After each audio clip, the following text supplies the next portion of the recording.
We must It was decide a now. quiet The council night at the awaits our Star Cloud response. I Hotel. understand the The urgency, but lights were caution is soft, warranted. the air cool, and most guests were in their rooms. The front desk manager, Mr. Paul, was sipping his coffee when the hotel's glass doors opened on their own. But no one had touched them. A strange sound followed a low hum. Like something electric but not from this world. Everyone turned to look. She walked in, tall, glowing skin, eyes like silver moons. Her dress shimmered like moving water. She wasn't human. That was clear. Her face was calm, but her presence filled the room with a strange energy. The lights flickered above her. The coffee machine sparked. Phones lost signal. The hotel workers froze. Some guests peeked from behind the lounge chairs. Whispers started. Is this a prank? Some sci-fi cosplay. Is she even real? She stepped forward slowly and spoke, but no one understood her. Her voice was soft and beautiful, like music, but the words were strange. They felt like they were from far, far away. A language not of Earth. Do you need help? Mr. Paul asked nervously. She tilted her head. No response. Passport ID. He tried again. She said something else longer this time. Her hands moved with the words, like she was explaining something. Her skin began to shift colors, soft blue, then violet, then a calm white. It seemed to match her emotions. The security guard stepped forward. Ma'am, you can't be here if you don't talk properly. She just stood there, calm, watching. That's when Jake entered. He was 19, a hotel cleaner. He worked night shifts to help his sick mother. Tired, quiet, and often ignored. He wore a wrinkled uniform and held a mop in one hand. But when he saw her, he stopped. Something about her made him feel. Awake, she looked at him. Right into his eyes. For a second, it felt like time stopped. Jake felt a soft voice in his head. Not words, feelings, sadness, loneliness. A request for help. He looked around. You guys don't feel that? He asked the others. Mr. Paul raised an eyebrow. Feel what?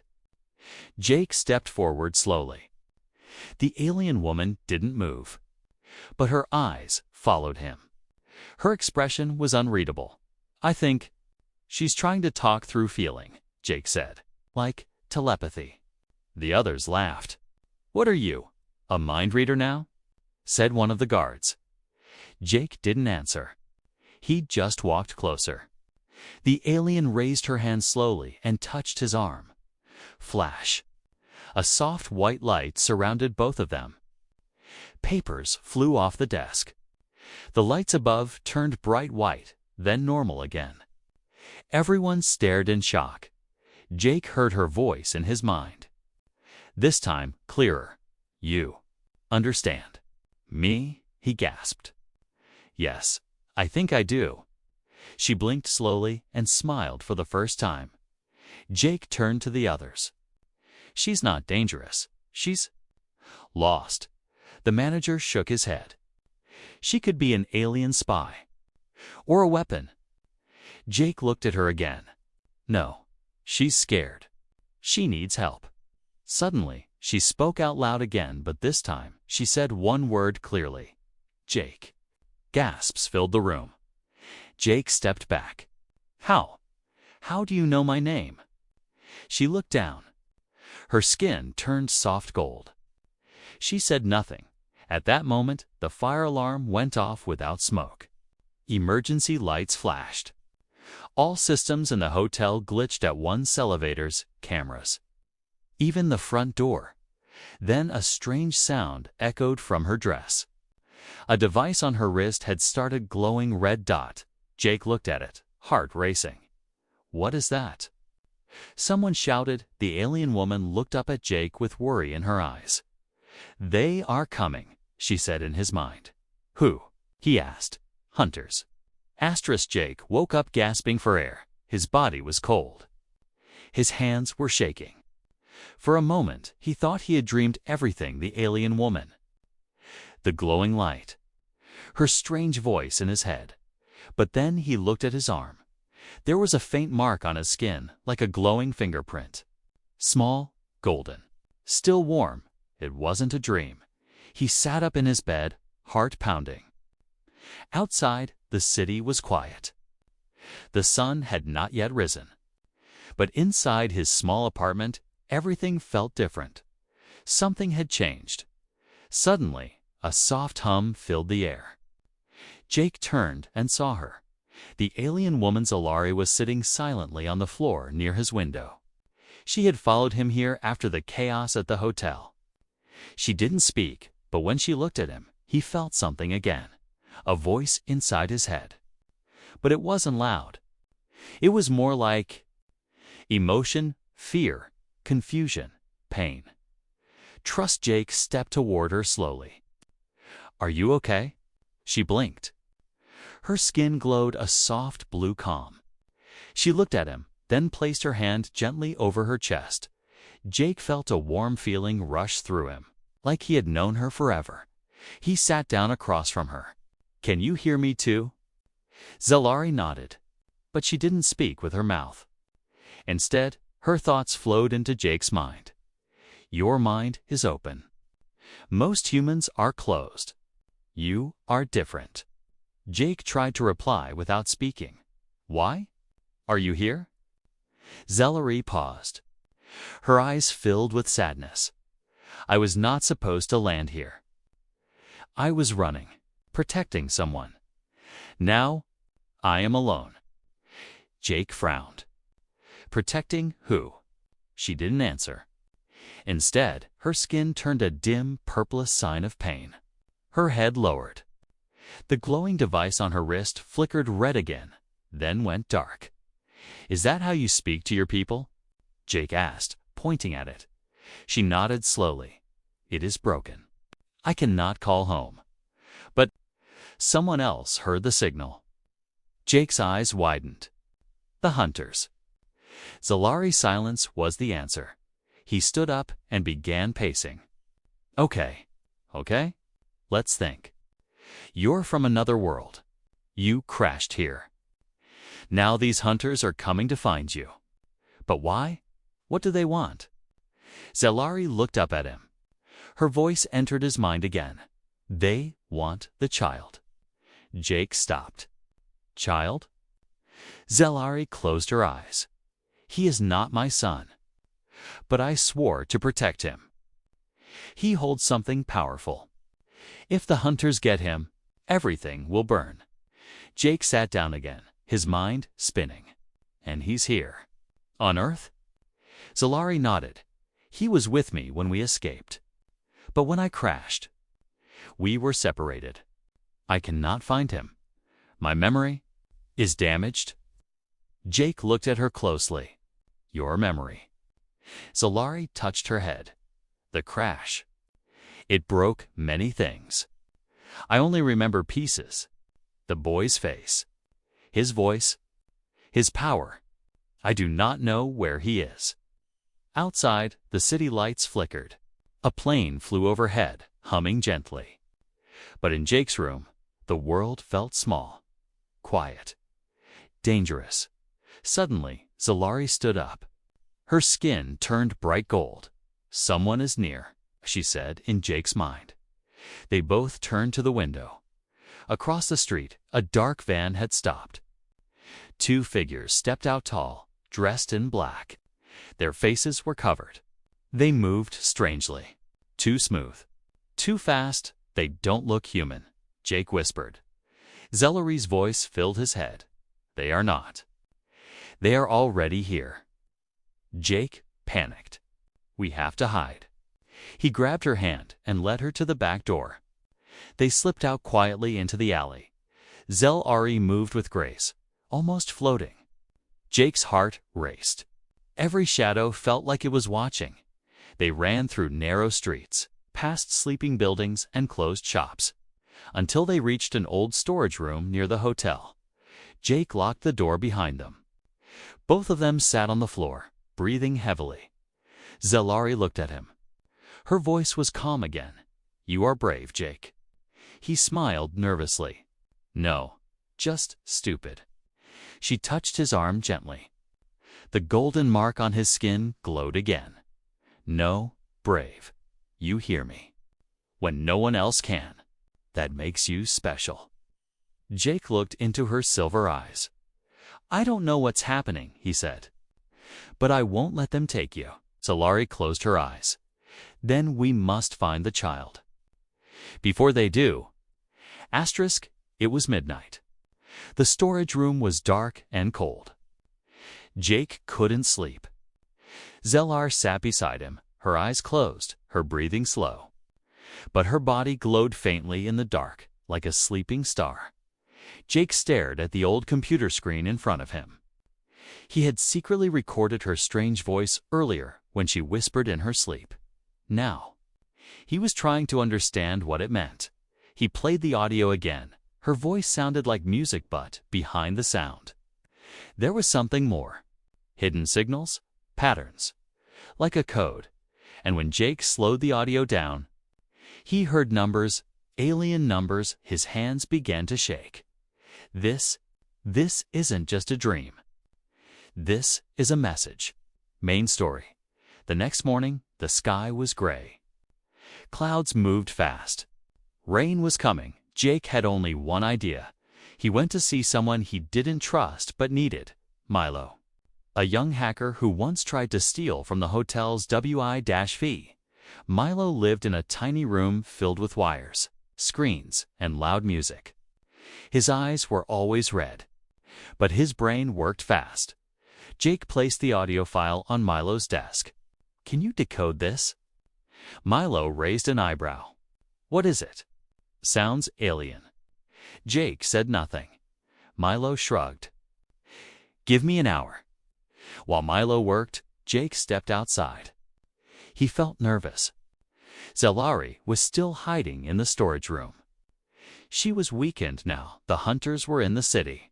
Somewhere close. Suddenly, his phone buzzed. A message from Milo. Come back now. Jake ran. When he entered the room, Milo looked serious. Dude, that file wasn't just sound. It's data, coordinates, flight logs, medical records, and He paused.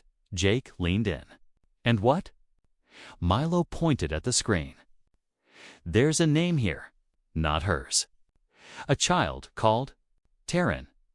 Jake's eyes widened. That's him. The boy she's looking for. Milo nodded. And there's a list of places, like hiding spots. One of them is in our city, an address not far from here. Jake quickly took a photo of the address. You didn't share this with anyone, right? Milo gave him a look. I'm not stupid. Jake was about to leave when Milo grabbed his arm. Hey man, whatever this is, it's not normal. Be careful. Someone's already searching the deep web for this same data. And they're not friendly. Jake nodded and ran. Back at the storage room. Zelari looked pale. Her wrist device was blinking red again. She was burning up. Sweat covered her glowing skin. Jake helped her sit up. I found something. About the boy. Her eyes opened slightly. Taryn. Jake nodded. Yes, your voice had the data. It's all inside you. Zelari took a deep breath. Her skin shifted to soft blue. My memory was locked. I placed everything in my voice code, so the hunters couldn't steal it. You unlocked it. Jake smiled. I told you I'm useful. She smiled weakly. Very useful. Jake handed her water and told her about the location. Yes, she whispered. That was a safe zone. For royals. Jake packed food, a flashlight, and a cheap stun gun from Milo. Then they left quickly. Moving through back streets and alleyways, they reached the address, a broken building that looked empty. It was once a school, now full of dust and silence. Inside, they found a small room with alien markings on the wall. Zelari touched them, and they glowed. She whispered, This is real. He was here. Jake found a small device under the floor. It was shaped like a stone, but it blinked when touched. A voice came from it, a child's voice. "If you are hearing this, I am not here anymore." I had to run. They came. Zalari covered her mouth in shock. Jake asked, "How old is he?" 7 Earth years, but strong. Very strong. Suddenly, they heard footsteps outside. Zalari pulled Jake into the corner. She held her breath. 3 tall figures entered the school. Silent, wearing black suits. Their eyes glowed red behind masks. The hunters, one of them scanned the room with a device. It beeped near the floor where Jake had just picked up the stone. Zalari whispered in Jake's mind, "We must leave, now." Jake held the stone tightly and guided her toward the back exit. They moved slowly. Step by step, a floorboard creaked. The hunters turned. One of them moved unnaturally fast. Jumping across the room, Zalari raised her hand. A soft shield of energy burst out, blocking the attack for just a second. They ran through the alley, through the rain, through fear, back into the night, asterisk high above Earth. In the cold silence of space, something moved. It wasn't a satellite. It wasn't a star. It was black, sharp, and alive, a ship not built by human hands. Inside, 3 hunters stood in silence. They didn't speak. They didn't need to. Their minds were connected. Their mission was clear. Target, Zalari status. Escape location, Earth priority. Eliminate her. Retrieve the child. They were close now. One of them activated the scan. A red pulse shot through the clouds and reached Earth. In a flash, every screen, camera, and signal near the hotel glitched. The hunt had begun. Main story, down on Earth. Jake and Zalari were hiding again. They returned to the old storage room, wet from rain, tired, and breathing hard. Zalari sat down, shaking. Her skin was turning pale silver. She was growing weaker.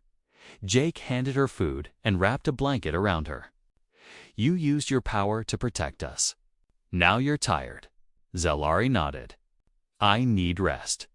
But there's no time." Jake asked, "What do these hunters want with the boy Terran? Why are they so desperate?" Zalari looked up. Her eyes filled with a sad light. Because Terran is not just a child. He is the heir to a throne. Jake blinked. "You mean he's a prince?" She nodded. "More than that. Terran holds the key to an ancient weapon, a force that can destroy or save galaxies. It was hidden inside him when he was born. No one can unlock it except him." Jake sat back, stunned. "You mean the hunters want that weapon?" "They don't want it. They want to sell it to the highest bidder. Warlords, tyrants, galaxies would fall." Jake stood and began pacing. "So Terran is in danger. And the whole universe is too." Zalari looked at him softly. "Yes, and only we know where he is." Suddenly, a loud noise cut through the city sky. Boom, windows shook. Lights flickered. Car alarms went off. Jake ran outside and looked up on the clouds above. A black ship hovered, massive, silent, unmoving. It didn't look like anything humans had ever seen. A beam of light dropped from the ship to a rooftop nearby. 3 dark figures stepped out of it. Jake's heart sank. "The hunters are here," he whispered. Zalari walked beside him. Weak but standing tall. "We must move him before they find him." Jake frowned. "But we don't even know where he is now." Zalari held up the small stone they had taken from the old school building. She closed her eyes. The stone glowed and then projected a small 3D map. A red dot blinked across the city inside an orphanage. He left the safe zone and hid himself among human children. Zellari said Jake grabbed his bag. "Then we're going to get him." Later that night, Jake and Zellari reached the orphanage. It was quiet. A kind woman at the front desk smiled when she saw them. Jake made up a story about checking on a relative.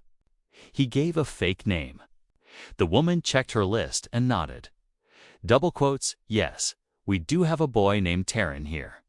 Very quiet child. He draws stars and planets all day. Never speaks much." Jake looked at Zellari. That was him. They followed her inside. When they reached the room, Zellari stopped suddenly. Her body tensed. He's scared. He knows they're coming. They opened the door. Tarin was sitting by the window, drawing circles and symbols on a piece of paper. When he saw Zellari, his eyes widened.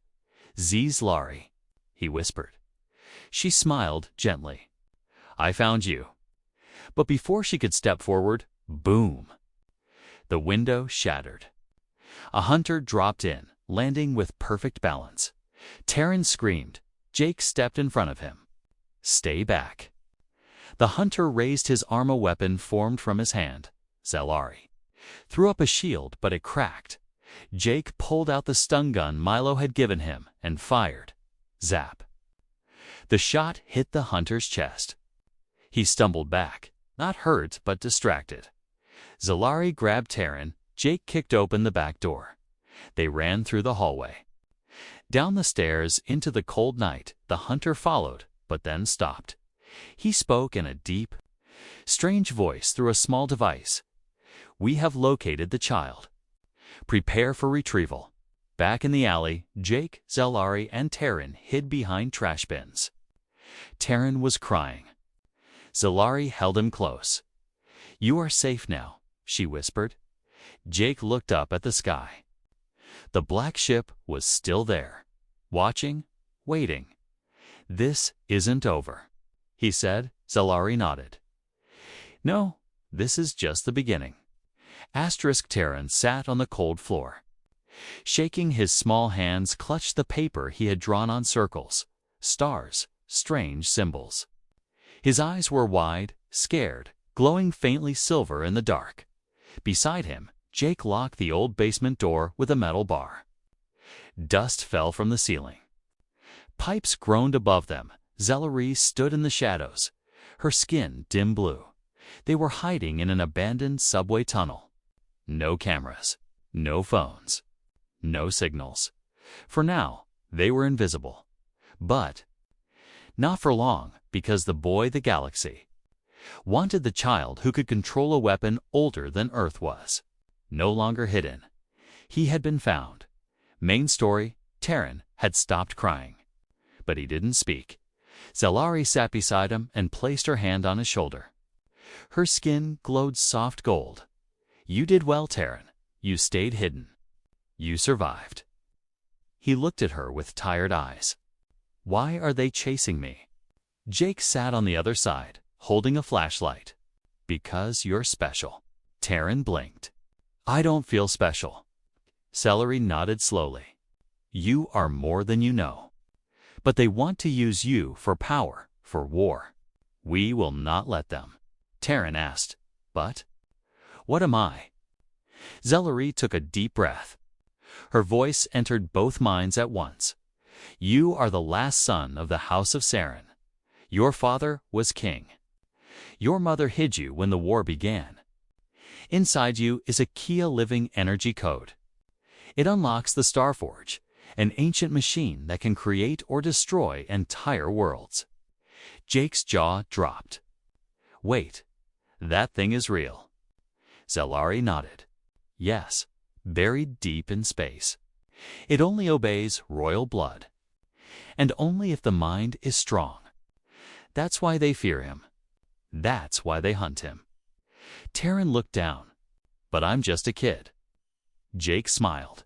"Yeah, but you're a brave one." Suddenly, the ground shook. Dust fell. A distant hum echoed through the tunnel. Zellari stood up fast. Her eyes turned bright white. They're scanning underground. Jake checked the map on the device. They'll find this tunnel in minutes. We need a new plan. Taryn looked scared again. I can't keep running. Jake knelt down. Then maybe it's time to fight back. Zalari hesitated. He's too young. Jake shook his head. He doesn't have to fight. But we can. We just need help. Later that night, back in the city, Miloth, a young hacker, was waiting in an empty warehouse. Jake had messaged him with a secret code. When Jake, Zalari, and Taryn arrived, Milo's jaw dropped. That's him? He whispered. Jake nodded. Meet the galaxy's most wanted kid. Taryn waved shyly. Milo led them inside. The warehouse had old computers, stolen tech, and a few gadgets he'd built himself. I've been tracking the hunter ship, Milo said. It's not moving, just watching. But I found something else. He showed them a map. On it, a glowing dot flashed red. This is an energy spike, Milo explained, from a device buried under the old hotel. Your hotel, Jake. The spike appeared the moment the hunters landed. Zalari narrowed her eyes. The signal stone. Jake asked, what is it? A beacon, a trap, or a weapon. If it's still there, we can use it. Jake nodded. Then let's go back. Milo blinked. You want to go back to the place they're watching? Jake looked at Taryn, then at Zalari. Yes, it started there. It ends there. The next day, the hotel was closed. Police lines surrounded it, but no one was inside. Jake, Zalari, and Milo entered through a broken back door. Taryn stayed behind in Milo's hidden van, guarded by drones. Inside the hotel was dusty and dark. Chairs were flipped. Screens were broken.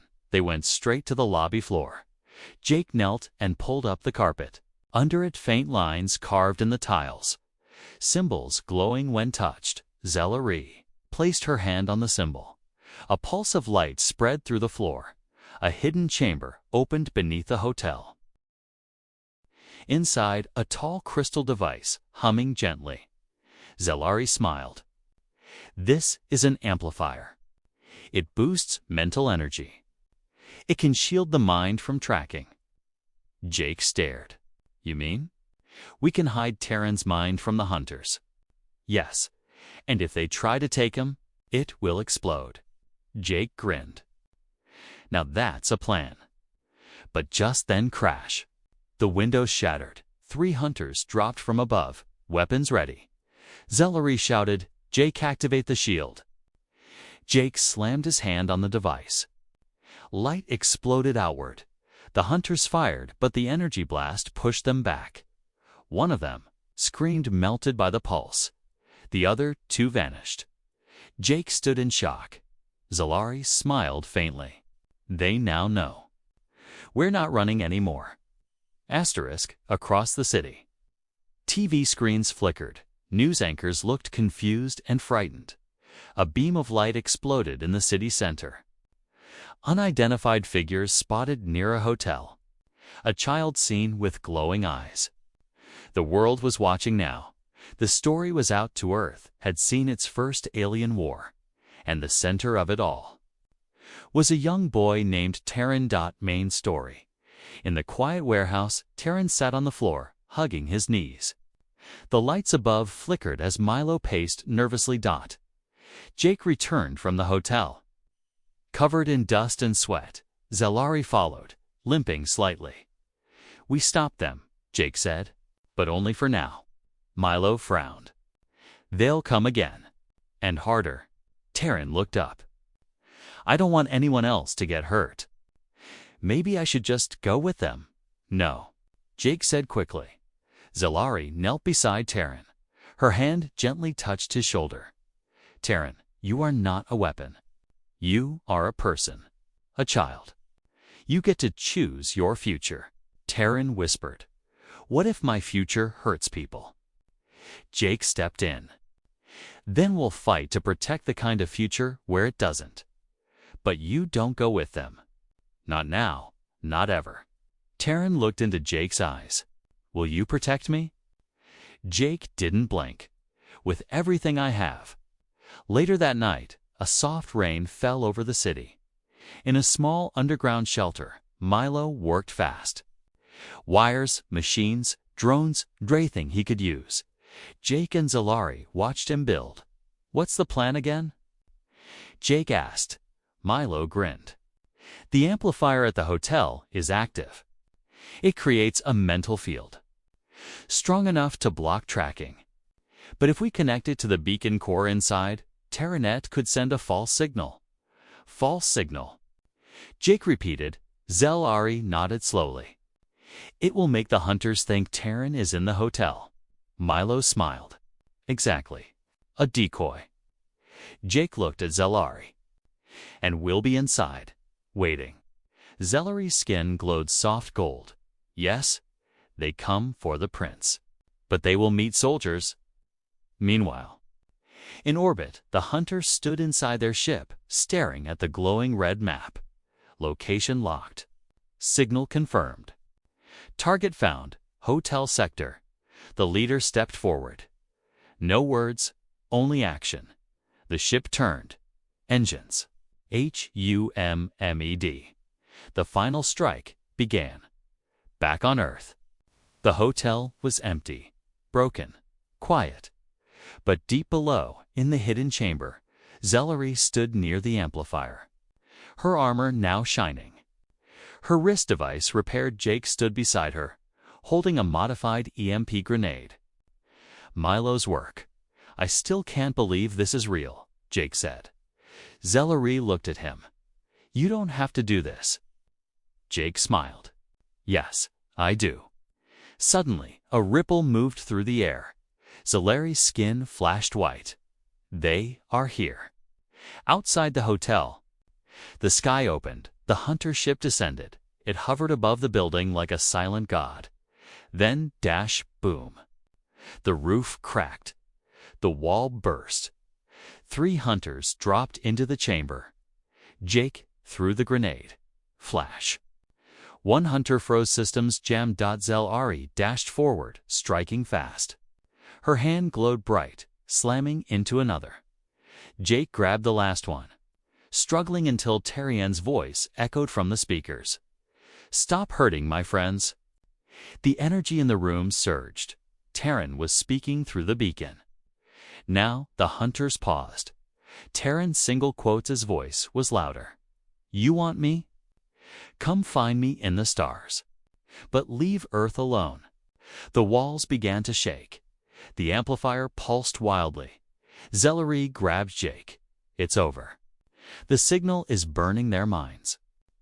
They'll run now. The remaining hunters screamed, then vanished in a flash of light.